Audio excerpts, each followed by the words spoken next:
जय Malhar news चॅनलच्या सर्व प्रेक्षकांना सपना चौधरीचा नमस्कार। नंदुरबार येथील जिल्हा परिषदेच्या प्रवेशद्वारावर 102 रुग्णवाहिका चालकांचे काम बंद आंदोलन। 6 महिन्यांपासून मानधन रखडले। मानधनासाठी रुग्णवाहिका चालक आक्रमक। 102 सेवा ठप्प होण्याची शक्यता। समान काम समान वेतन च्या मागणीसाठी 102 रुग्णवाहिका चालकांचा संप।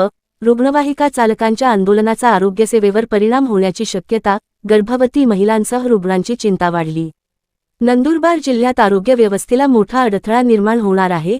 जिल्ह्यातील 102 रुग्णवाहिकांच्या चालकांनी गेल्या 6 महिन्यांपासून मानधन मिळाला नसल्याने शासनाचा निषेध करत काम बंद आंदोलन सुरू केले आहे। वीर एकलव्य रुग्णवाहिका चालक संघटनेच्या पुढाकाराने हे आंदोलन करण्यात येत आहे। सर्वोच्च न्यायालयाच्या आदेशानुसार समान काम समान वेतन लागू करण्याची मागणीही चालकांकडून करण्यात आली आहे।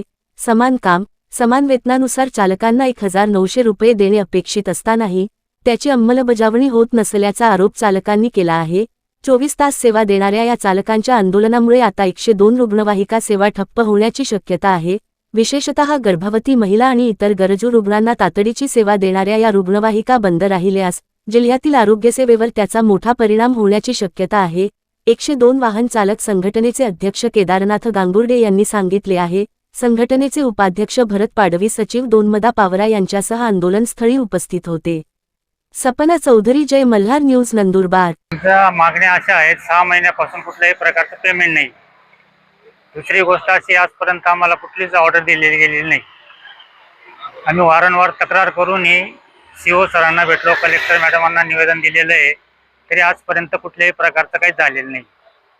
आज 8 दिवसापूर्वी आम्ही निवेदन दिलं, तर कुठलंच काही नाही। आज आम्ही शुक्रवारपासून 7 तारखेपासून आंदोलनाला बसलेलो आहे, तरी पण आज कोणाचाही फोन आलेला नाही किंवा काही झालेलं नाही। त्या भागातून आम्ही 51 लोक आहेत, सगळे PSCचे ड्रायव्हर 51 लोक। तर आमच्या मागण्या मान्य न झाल्यास हे आंदोलन अजून तीव्र करू। आंदोलन आहेच, त्याप्रमाणे काम बंद करू। प्रमुख मागण्या आमच्या पगाराच्या आहेत, ज्या कोर्टाने आम्हाला आदेश दिलेला आहे, समान काम समान वेतन हे देण्यात यावं, ऑर्डर देण्यात यावी